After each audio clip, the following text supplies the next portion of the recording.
Hamlet, the son of Hamlet Sr. and Gertrude, the king and queen of Denmark. Hamlet's father, the king, is killed by his power-hungry uncle Claudius, who quickly inherits the throne and the queen.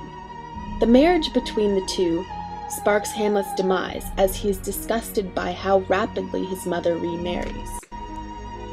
In his time of grief and despair, Hamlet's two closest friends, Rosencrantz and Guildenstern, betray him by spying on him for money. Also, Hamlet has fallen in love with a woman named Ophelia, but she rejects his love as instructed by her father Polonius. Hamlet's life is falling apart. He begins hating all women because of the betrayal he's felt from Ophelia and his mother. He contemplates suicide, saying he'd rather end his life than put up with all the brutality of it. He experiences madness, although there is the question that he's putting on the act of being mad as a part of his plan. All the while, Hamlet is visited by the ghost of his father, who tells him that he must kill Claudius in order to avenge his death.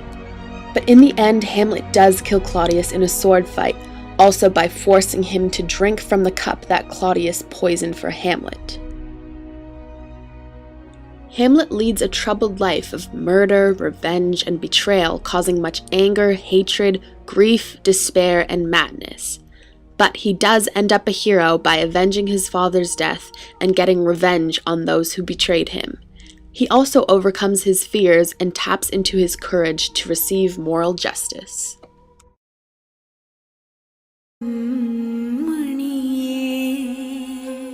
Piscine Molitor Patel, known to all as Pi, was an average Indian boy who grew up at his family's zoo. He had an older brother named Ravi, 2 caring parents, and he loved religion.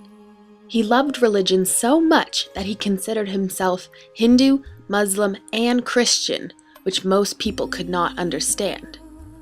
Pi's parents decided that in order for their sons to have a prosperous future, they must pack up and leave India, choosing Canada as their new home. They sailed on a Japanese cargo ship called the Sitsum with all of their animals on board, until one night when disaster struck.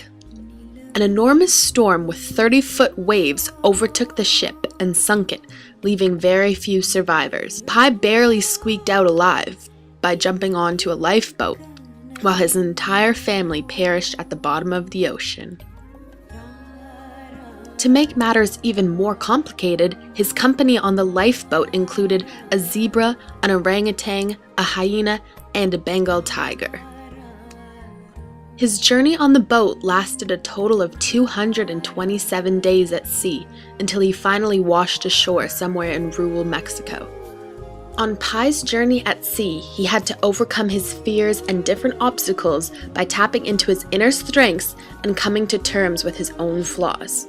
He proved himself to be very brave, noble, and mentally intact, while also being very human. Pi's biggest achievements that contributed to making him a survivor were properly training Richard Parker to establish his dominance, getting over being a vegetarian in order to eat fish and keep Richard Parker fed, and creating a daily routine to keep himself occupied. After returning to civilization and healing from the trauma, Pi establishes a fruitful life for himself in Canada, which includes getting married and having 2 children and pets, while studying the subjects he loves most, zoology and religious studies.